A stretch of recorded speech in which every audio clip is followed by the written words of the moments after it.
Alright guys. Whoa. What's all the beeping about? Not heard a beep like that before. Anyway, another session it is. And I'm not sure where we're going to end up, to be quite honest with you. But let's get going. So I've got two places in mind.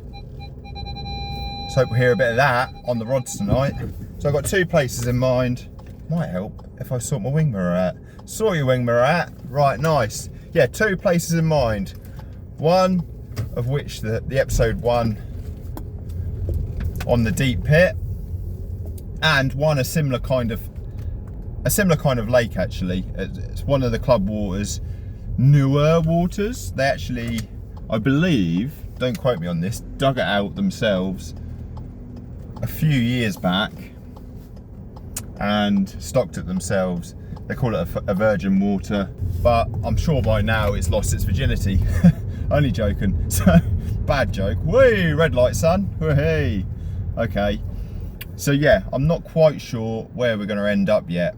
I'm kind of like, oh, do I want to go back to that lake? I want to concentrate on that lake because you have to, and there's so many big fish in there, and you know, not a huge water.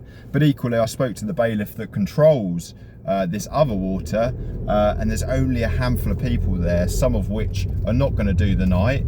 And a bloke he knows has come off and had 11 carp. Now I don't know how long he was there. He might have been there 2 nights. I didn't really go into question about it. There is a few nuisance fish in there though, a few bream and tench. I don't mind a tench, but this is a carp only channel, and that's what I'm going to give to you. I don't want to be giving anything else to you because I understand that carp anglers predominantly don't want to see anything else other than carp, and I respect that. Well, hey, screen, come on guys, let's go. We've got fish to catch. Come on, go. Anyway, so I'm gonna head my way down on the A12 and see where we end up. Oh, don't you hate it? I'm not usually that undecisive now, but I think the last time I went onto the lake on the first and second episode that I've released, the last time I went there, I managed to squeeze onto a swim, but I don't know, I don't want that. Am I going to go? It's a Saturday, and I don't usually do Saturday nights. Am I going to go and it's going to be rammed? Do you know what I mean? If I go and it's rammed, I've got plenty of time, more time than what I have on a night, I suppose, to then go and, you know, go to this other lake and have a look. So, geez, I wish this was live. You could tell me. No, try the new venue. Be a brand new venue. Oh, I'm so torn. Like, what to do? I don't know. Nice problems to have, obviously. What the weather, the weather has been absolutely amazing as well. Like, it's incredible. Like, finally, we've got some low pressure. And what I will do, ladies and gents, now I'm starting to do these car shots, is I will get something to clip on my car. So please don't think, oh, you know, I'm not going to watch you anymore because your phone's wiggling around. I will, for the next session, assure that I have something to clip on my car, so it's a bit more, say it, don't spray it, something to clip on my car so it's a bit more sturdy to do these kind of shots, because I am just using my stand, which has already seen better days. But anyway, I'll get my ass up the A12, start going in the direction. Maybe I'll stop at that pit, because you never know, there might just be 2 people on it, and I'll be like, sod that, the carp in there are just absolutely phenomenal, and with all due respect, I'd rather be sitting there. I think it can be very challenging. Some of the swims, hey, feeling a bit drunk. Some of the swims I haven't even touched on yet, you know, to know what's out there feature-wise and stuff. But again, we've got plenty of time to sort it. So yeah, I'll get heading that way. I'll stop making you feel so seasick, and I'll see you when we're a bit closer.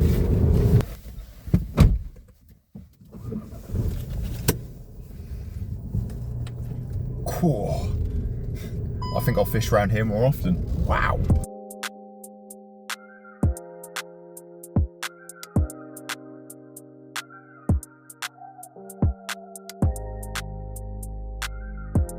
You join me here back on my regular pit. Now, I did go and view that other lake, as you see me missing out on the love of my life, as it were.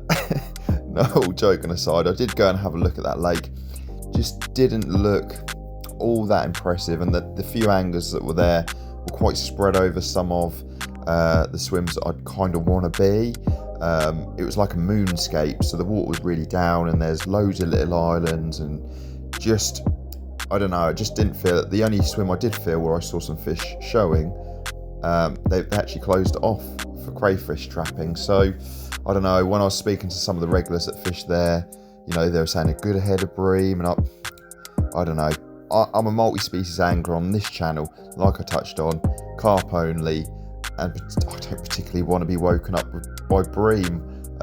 So yeah, you find me here back on the regular pit. So this is the morning after, so let's just chat about the tactics as always. So this venue in particular allows 3 rods, and I fish all 3 on the spot here. I managed to get on the same swim again. I swear people will probably think I'm overstaying my welcome and here all the time. Now let's have a look at the bait choice. Now bait choice wise, this is a deep pit going to 35 foot plus when the water's up.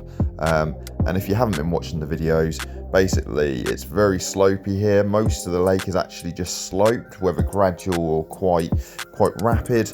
And it's all about finding shelves to place your baits on. Now, because it's averagely around 14 foot on the shelf, if you get a big wind turn up and you're spomming particle, hemp, corn, a lot of that is going to be blown off your swim. So following the advice of someone who fishes regularly, one of the DNA bug guys, Max Bradby, absolute legend, really helped me out when I was actually blanking consistently on this lake to now being able to catch regularly, and I'd like to share that with you. So what's the bait of choice? Here we are, a boilie only approach, and these have been soaking in amino liquid, and then I just finish them off with a bit of the DNA bug amino smoke. Not a lot, just a little helping like that, and then add in about 3/4 kilo. I generally start off, give it a good scrunch around to get that liquid coated evenly across all the boilies. So I'll then put the marker float out just so I'm absolutely accurate, and just start pinging them over using the catapult. So nice easy approach. Fishing the hook baits exactly the same as the boilies that I'm putting out by catapult, so everything's matching. I know we're in a world obsessed with pop-ups and wafters, which work in their own right, don't they? You know, and every venue's different, but yeah, they certainly trip up a little bit better in my opinion using this approach. Now it can be expensive because boilies aren't cheap, right? But if you buy in bulk, you can save yourself a penny or two. And the way I look at it is, would you rather go and spend all this money and time doing an approach that might get you a fisher session, might, you know, still might work, or would you rather go spending that little bit more money and not always guaranteed a fish? Is it? There's so many elements involved, like high pressure, low oxygen, that can influence how the fish feed. We all know that, right? But 9 times out of 10, when I turn up to this lake now, not sounding big-headed, but the approach and everything, you know, I feel that even on the worst condition days, I've got a really good chance of showing you a fish. So with all that out of the way, if you are still awake to the sound of my voice, let's see what happened at 2:30 this morning. Don't believe it, 27.8. So 27.6 and 27.8. So I've got a new lake PB. Get it. By 2 ounces, but I don't care. It's a new lake PB. Here at Carp Chronicles. Look at that fish. You absolute beauty. That is an incredible fish. Let's have a look at the other side. Chasing these monsters, and they go so much bigger. Cool. Imagine what's going to be like when we get one of the big boys. Going to be incredible. So keep following along. Shoulders, look. Surprised that didn't go a bit more, but it's not a very big belly, that one.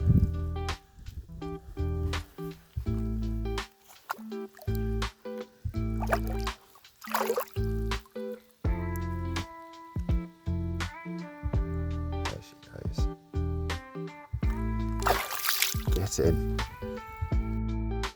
So in my opinion, another successful overnighter. a new lake PB for me of just 2 ounces more than the last one you may or may not have seen on the last video. If you haven't, have a look. It's a totally different fish, that one. And the next session will be uploading soon. And I don't want to give the game away too much, but it's something quite special. There's only one known fish like this in this pit, so you don't want to miss it. And for all you guys that look out for the comment competition, look out, because that's the next video that will involve that. So really appreciate you stopping by, taking the time out of your day to watch these. Appreciate all you guys and girls that comment and like and follow, of course, and follow along. So subscribe if you want to see a rather special fish for the next session here. But for now, as always, tight lines on your next session.